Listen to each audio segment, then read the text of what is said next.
એક એક કાર્યકર્તા મરજીવો હોય છે. ભાજપ એવી પાર્ટી છે જેની પાસે લાખો કાર્યકર્તાઓ એવા છે કે જેમને જીવન પર ચૂંટણી લડવાનો મોકો સુદ્ધા નથી મળ્યો અને છતાંય ભારત માતાની જય કહીને દિવસ રાત ઉજાગરા કરતા હોય છે. એવા લાખો કાર્યકર્તાઓની ફોજ અમારી પાસે છે. આ એવા લોકો છે જેમનું સપનું આ દેશ મહાન બને છે. આ એવા લોકો છે જેમના દિલમાં એક આંખ છે કે હિન્દુસ્તાનના ગરીબનું ભલું થાય. ભાઈઓ બહેનો, એ અમારી મૂડી છે, અમારી તાકાત છે અને તાકાતને પહોંચી વળવાની નું સામર્થ્ય આજે હિન્દુસ્તાનની કોઈ પણ પોલિટિકલ પાર્ટીમાં નથી. અને ભારતીય જનતા પાર્ટી એના એ સામર્થ્ય લઈને આગળ વધી રહી છે. કોંગ્રેસના હાલ કેવા છે તમે જુઓ તો ખરા. ગયા 4 દિવસમાં એમનો એક નેતા જડ્યો છે કે નેતા ક્યાં ખોવાઈ ગઈ ખબર નથી પડતી. પબ્લિક જવા દો, એમના કાર્યકર્તાઓ હોતે છે. એમને કાર્યકર્તાઓ મોં બતાવવાની હિંમત નથી. એમના પોતાના કાર્યકર્તાઓને, જે પાર્ટીના નેતાઓને એમના કાર્યકર્તાઓથી મોં છુપાવવા પડતા હોય એ ગુજરાતની જનતાને શું દેવાના છે? મને તો આશ્ચર્ય થયું. કોંગ્રેસના લોકો રડતા હતા, આંસુ સારતા હતા. શેના માટે? તો એક 12 વર્ષનું બાળક, આ બહુ ઘટના સમજવા જેવી છે. અને કોંગ્રેસે કહેલી ઘટના છે, હું નથી કહેતો, કે 12 વર્ષનું બાળક ઉમેદવારના હાથમાંથી મેન્ડેટ લઈને ભાગી ગયો.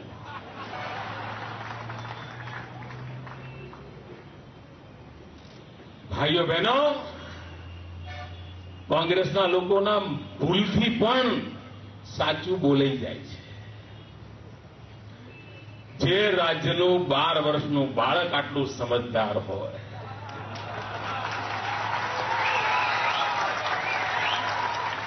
એ રાજ્યની પ્રજા તો કોંગ્રેસનો આજીવન મેન્ડેટ પડાવી લેવાની છે.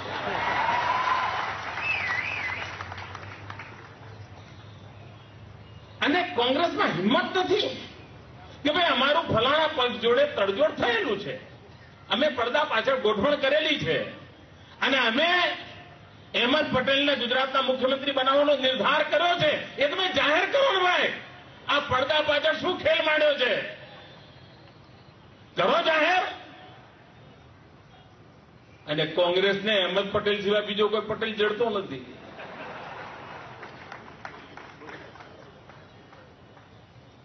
આજ એમને જો કરવાનું હતું તો પડદા પાછળ શું કરવા ખેલ કરો છો? અરે ગુજરાતની 6 કરોડની જનતાને તીસરું લોચન પણ છે, દૂરનું જોઈ શકે છે અને તમારા ખેલ ગુજરાતની જનતા બરાબર જાણે છે. ભાઈઓ બહેનો, આપણે ત્યાં કહે છે કે પુત્રના લક્ષણ પારણામાં. આ ઘણીવાર એમ કે ભાઈ ખીચડી ચડી છે કે નહીં, એક દાણો જો એટલે ખબર પડે ખીચડી ચડી છે કે નહીં. એનાથી સંકેત મળી જાય કેવું થશે.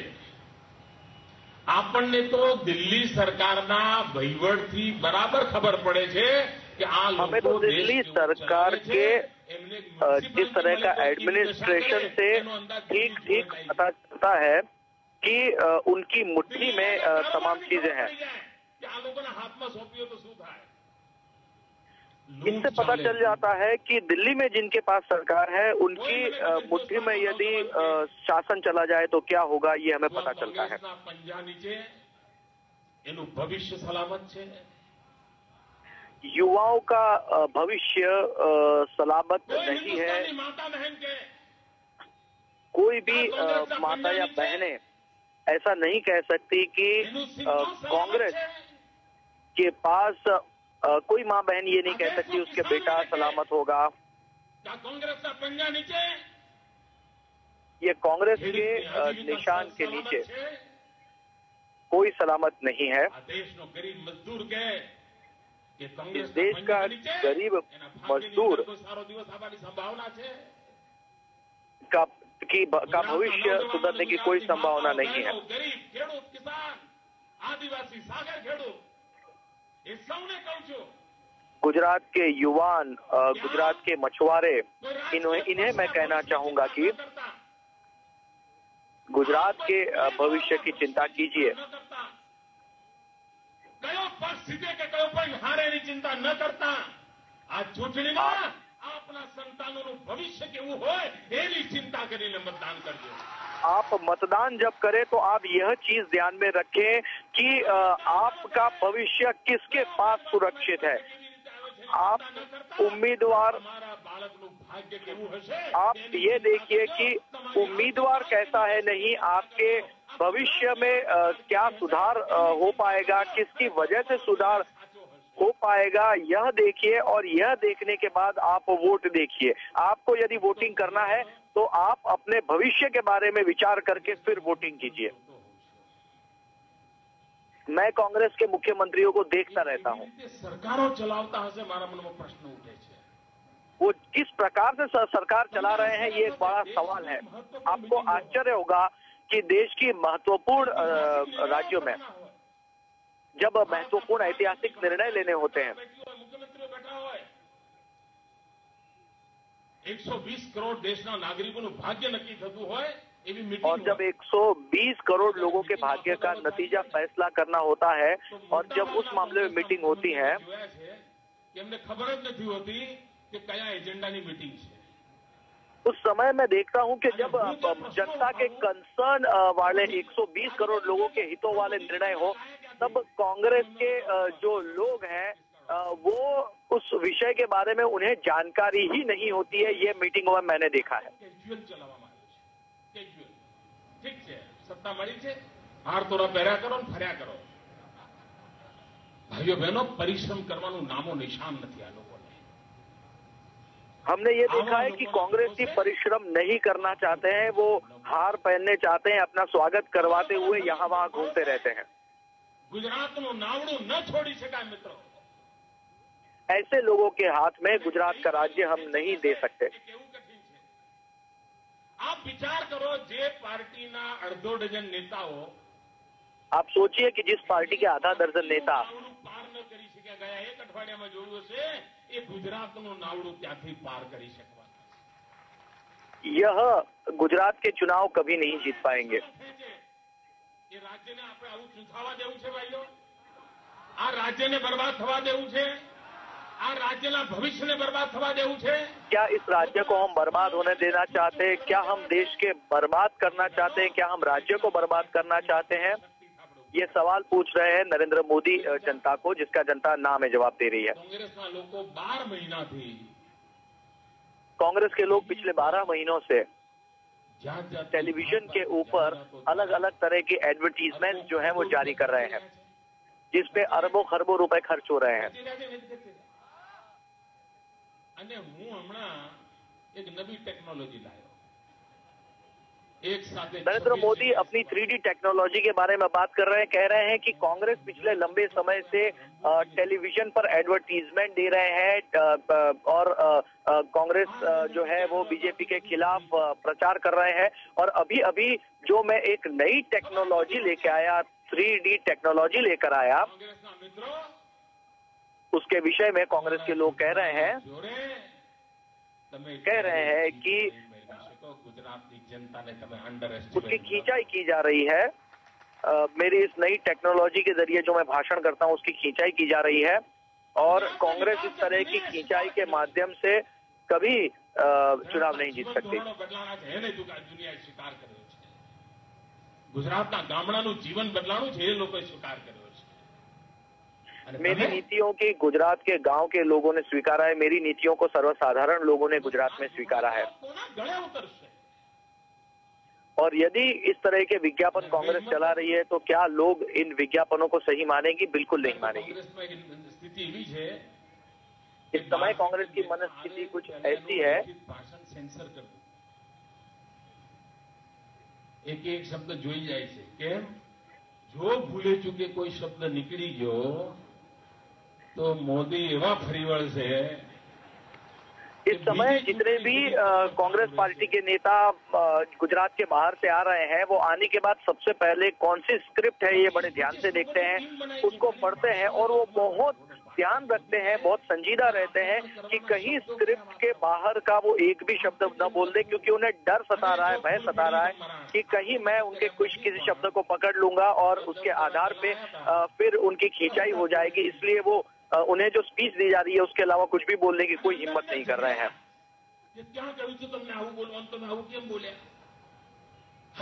जवाब अंदर अंदर झगड़े और कांग्रेस के लोग आपस में ही झगड़ रहे हैं कि यदि कोई व्यक्ति खुलकर बोल दे तो उन्हें कांग्रेस के पार्टी के दूसरे नेता पूछते हैं कि आप इस प्रकार से क्यों बोल रहे हैं, और कांग्रेस पार्टी के भीतर झगड़े हो रहे हैं कि किस तरह के भाषण गुजरात में किए जाएं। तो कोई जरूरत नहीं होती मन खोली ने बोलना। वास्तविक रूप में जब आप भाषण करने बैठे हो तो आपको मन खोल के बोलना होता है, कभी पढ़ के नहीं बोलना होता है, लेकिन ये बात कांग्रेस में नहीं देखी जा सकती। હશે તમને જે કંઈ ગોઠવાણું હોય એને એવું કહ્યું કે મોદીએ મણિનગરમાં ખૂબ પૈસા ખર્ચ્યા છે। બોલો હવે આ ગુનો ના, મને કહો આ ગુનો। कुछ ऐसी बातें की जा रही है कि कांग्रेस पार्टी कुछ ऐसी बात कर रही है कि नरेंद्र मोदी ने मणिनगर में बहुत पैसा खर्च किया है।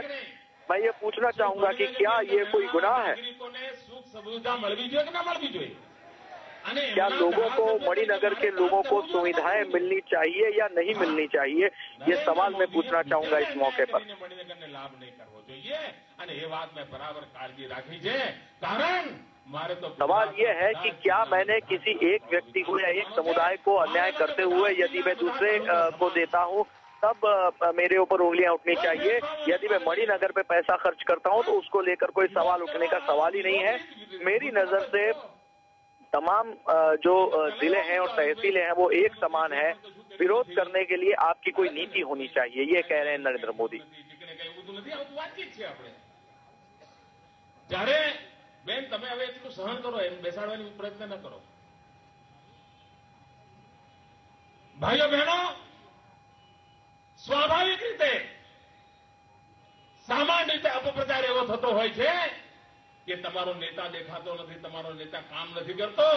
आमतौर पे इस तरह के प्रश्न उठाए जाते हैं कि आपके नेता दिखते नहीं है, आपके नेता बोलते नहीं है, लेकिन मैंने ज्यादा काम किया है। અને હું તો ગુજરાતને ખૂણે ખૂણે વધુ ને વધુ કામ કરવા માંગુ છું। और मैं तो गुजरात के हर एक कोने में ज्यादा से ज्यादा काम कर सकता हूं। આ ચૂંટણી મારે મન बहुत મહત્વની ચૂંટણી છે। मेरे लिए यह चुनाव बहुत महत्वपूर्ण चुनाव है। कारण क्योंकि समग्र देशની અંદર पूरे देश में इस समय એક નિરાશાનું વાતાવરણ બન્યું છે। एक निराशा का वातावरण निर्माण हुआ है। राजकीय આગેવાનોએ, રાજકીય પક્ષોએ, राष्ट्रीय नेताओं ने, राष्ट्रीय पक्षों ने एक मानसिकता बनाई है जिसकी वजह से आम आदमी का मन इस समय मर चुका है कि जाने दो, कोई मतलब नहीं है इस राजनीति से, कोई उनके हल नहीं निकलने वाले हैं। लिहाजा नरेंद्र मोदी कह रहे हैं कि मैं इस चुनाव को इसलिए अहम मान रहा हूं क्योंकि मैं इस मुरझाए हुए मन को शक्ति देना चाहता हूं, मुरझाए हुए मन को ये बताना चाहता हूं कि आप पॉलिटिक्स की वजह से आपका विकास हो सकता है, आप आगे बढ़ सकते हैं। और इस देश में वोट बैंक की राजनीति समाप्त हो चुकी है और विकास की राजनीति शुरू हो चुकी है। यह है मेरे लिए एक जरूरी बात। भारतीय जनता पार्टी ने भी जंगी बहुमत आपकी है। इस चुनाव में आप बीजेपी को इतनी बड़ी बहुमति दीजिए जिसकी वजह से इस पूरे देश के तमाम राजकारणियों के विचार बदलें। और यह चीज गुजरात की धरती से शुरू होनी चाहिए। विकास की बातें गुजरात की धरती से शुरू होनी चाहिए।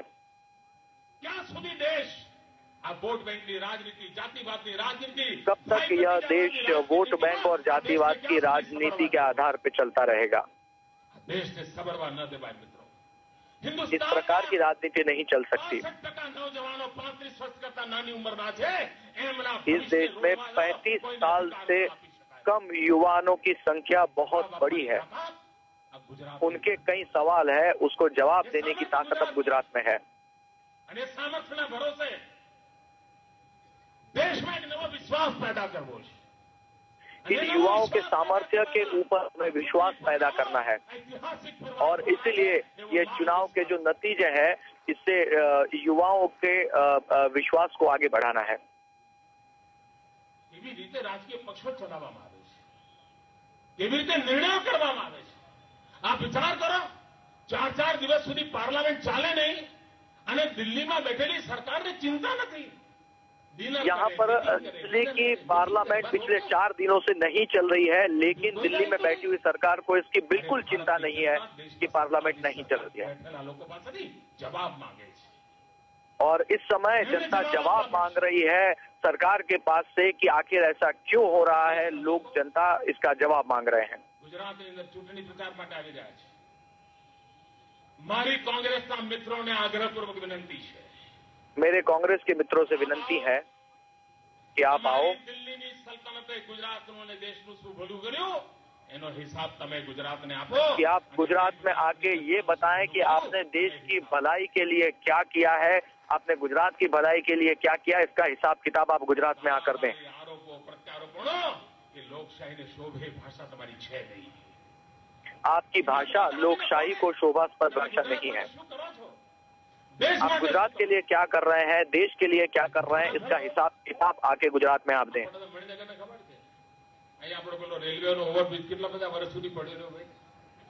यहाँ पे मणिनगर में जो रेलवे का ओवरब्रिज बनना था वो कई सालों तक पेंडिंग पड़ा रहा, नहीं बन पाया। दोनों तरफ से ब्रिज बन चुका था, लेकिन वो ब्रिज नहीं बन पाया क्योंकि रेलवे के ऊपर से ब्रिज बनाना था, जिसके लिए जरूरी परमिशन जो थी। रेलवे पर ना आवा ओवरब्रिज, वो ओवरब्रिज जो है जिस तरह से मणिनगर का हाल था, वही 40 से ज्यादा जगहों के जो ओवरब्रिज थे उस बारे में भारत सरकार जो है वो परमिशन नहीं दे रही है, जिसकी वजह से मणिनगर समेत जो 40 जगह हैं जहां पे रेलवे के ऊपर से ब्रिज बनाने हैं, न केंद्र सरकार उसके ऊपर एनओसी दे रही है, न उसकी वजह से हम ब्रिज बना पा रहे हैं। पीवा माटे पानी जोईतुं होय अने वच्चे रेलवे आवती होय, नीचेथी नळ नाखवा माटे परमिशन जोईती होय, यदि किसी एक इलाके में पानी की जरूरत होती है और पानी की पाइपलाइन रेल पटरी के नीचे से यदि ले जानी हो, तो उस स्थिति में हमें परमिशन ही नहीं दी जाती, जिसकी वजह से 16 सालों तक एक परमिशन के लिए रुकना पड़ता है।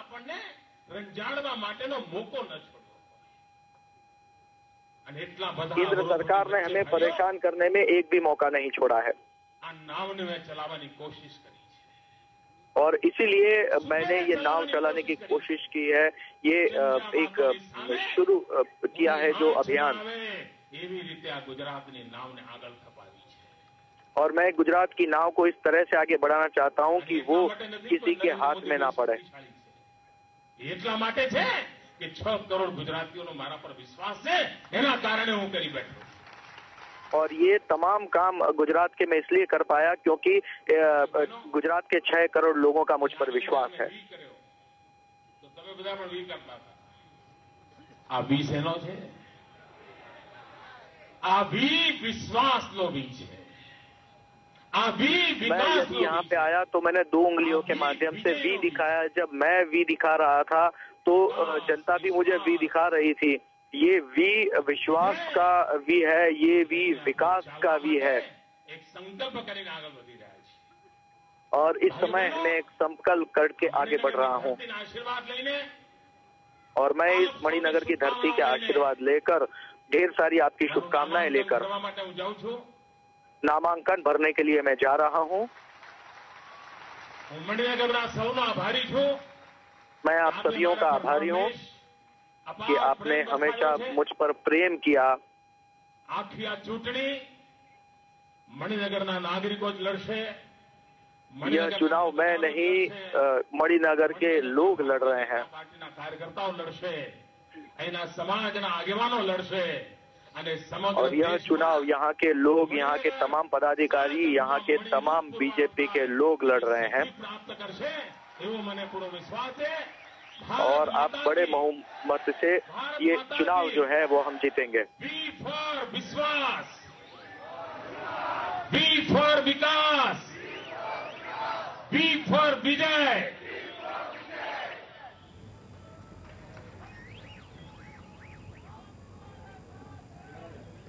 खूब खूब आभार।